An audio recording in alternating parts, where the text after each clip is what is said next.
Shalom, selamat sore. Perkenalkan nama saya Yunda Lasi, NPM 2021-2220-1048. Saya dari jurusan Teknik Sipil, tepatnya kelas A. Di sini saya akan mempresentasikan tugas jurnal nasional. Kita mulai saja.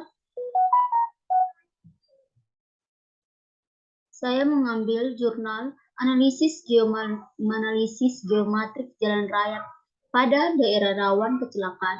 Studi kasus ruas jalan Kasongan, Pundu, KM 86.000 sampai KM 87.200. Pendahuluan. Jalan luar kota merupakan sistem jaringan jalan yang didesain dengan kecepatan rencana yang tinggi dan memiliki perencanaan geometrik yang baik sehingga pengguna jalan dapat dengan cepat dan nyaman sampai ke daerah tujuan. Kondisi jalan luar kota yang baik dapat memicu pertumbuhan suatu wilayah karena dipengaruhi oleh aksesibilitas transportasi yang tinggi.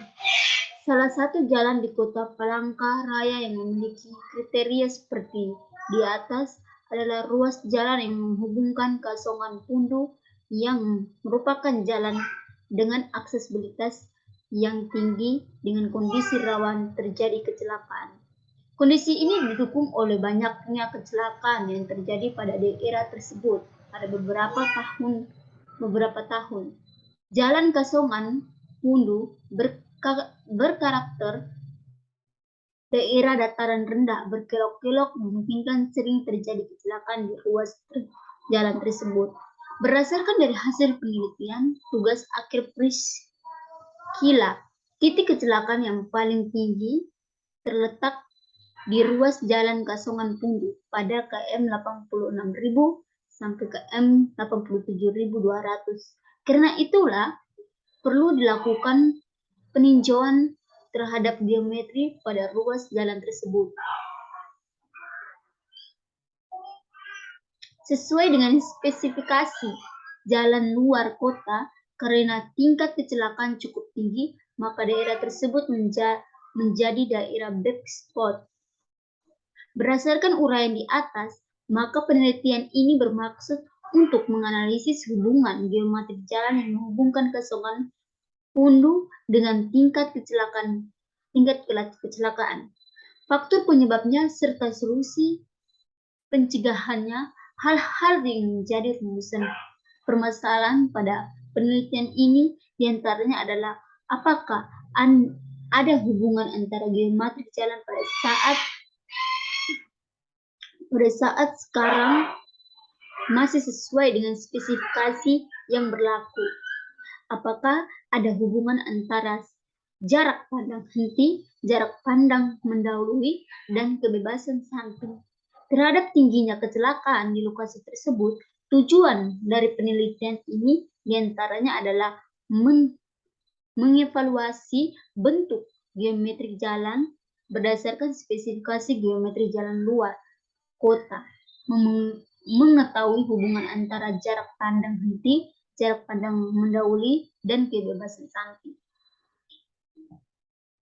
Landasan teori, jalan antar kota adalah jalan-jalan yang menghubungkan sipo-sipo jasa distribusi dengan ciri-ciri tanpa perkembangan yang menerus pada sisi manapun, termasuk desa, rawa, hutan, meskipun mungkin terdapat perkembangan permanen, misalnya rumah makan, pabrik, atau perkampungan. Angka kecelakaan peraturan penelitian nomor 43 tahun 1993 tentang prasarana dan lalu lintas. Kecelakaan lalu lintas adalah suatu peristiwa di jalan yang tidak disangka-sangka dan tidak disengaja, melibatkan korban manusia atau kerugian harta benda. Korban kecelakaan lalu lintas dapat berupa korban mati, korban luka berat, dan korban luka ringan. Angka kecelakaan biasanya digunakan untuk mengukur tingkat kecelakaan pada suatu satuan ruas jalan. Daerah rawan kecelakaan adalah daerah yang mempunyai angka kecelakaan tinggi atau daerah yang mempunyai risiko kecelakaan tinggi, kecelakaan tersebut dapat diidentifikasi pada lokasi-lokasi tertentu, pada ruas jalan, pada ruas kerawanan suatu lokasi. Dapat dilakukan perhitungan dengan cara pembobotan setiap kelas kecelakaan dengan suatu angka tertentu yang disebut dengan equivalent accident number. Berdasarkan EAN, dapat dibuat prioritas penanganan kecelakaan untuk suatu lokasi tertentu pada suatu ruas jalan tertentu.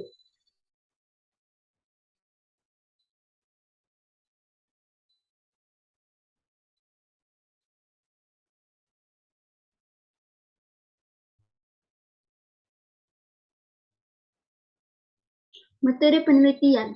Pengambilan data untuk pengambilan primer. Pengambilan data dilakukan langsung di lapangan di mana lokasi penelitian dilakukan dengan bantuan alat. Data geometrik jalan dapat diperoleh berupa jari-jari, tikungan, derajat kelengkungan, lebar spek kerasan, dan kelandaian jalan, serta panjang jalan lokasi penelitian. Peralatan yang digunakan yaitu teodolit, GPS, rollmeter, rambu ukur, alat ukur, waterpass, dan masih ada lainnya.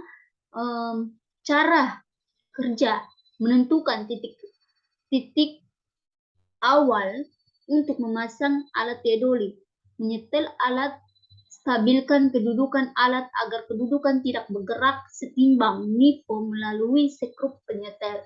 Skrup penyetel putar pesawat 180 derajat sehingga berbalik ke arah.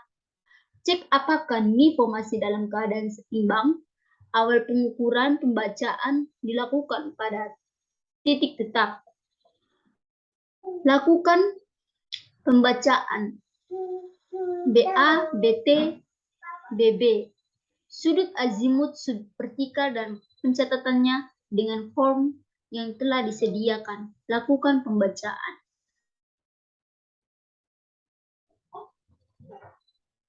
Hasil penelitian. Data kecelakaan diperoleh dari Kepolisian Resort Katingan mulai dari tahun 2012 sampai dengan 2012. Data kecelakaan lalu lintas yang diperoleh yaitu data kecelakaan yang terjadi pada KM 86.000 sampai 87.200 yang tercatat dalam jumlah kecelakaan, tingkat keparahan, dan kerugian materi. Volume lalu lintas. Data volume lalu lintas adalah data utama yang diperlukan untuk perencanaan sebuah jalan karena volume lalu lintas menunjukkan jumlah kendaraan yang melintas satu titik pengamatan dalam satu satuan waktu, baik dalam satu satuan hari, jam, maupun menit. Dan terakhir yaitu adapun kesimpulan dan saran. Kesimpulan dari studi analisis hubungan geometrik jalan raya dengan tingkat kecelakaan kasongan pundu KM 86.000 sampai KM 87.200 dapat disimpulkan bahwa jari-jari tikungan ruas jalan kasongan pundu KM 86.000 sampai KM 87.200 dari hasil analisis diperoleh yaitu R1 sama dengan 188 meter lebih dari 160,76 meter. Memenuhi syarat. R2 sama dengan 196 meter lebih dari 160,76 meter. Memenuhi syarat. R3 175 meter lebih dari 167,6 meter. Memenuhi syarat. R4 160 meter kurang dari 160,76 meter. Tidak memenuhi syarat. Saran. Pada setiap lengkung horizontal perlu dipasang rambu-rambu lalu lintas seperti rambu kecepatan, rambu dilarang mendahului, serta pada lokasi black spot dipasang rambu zona bahaya. Bagi setiap pengendara hendaknya mematuhi kecepatan yang telah ditentukan dan mengatur kecepatan pada lokasi daerah rawan kecelakaan. Baik, hanya ini yang bisa saya sampaikan dari tugas yang saya presentasikan. Apabila ada kesalahan atau tutur kata bahasa, mohon dimaafkan dan dimaklumkan. Sekian dari saya, terima kasih. Shalom.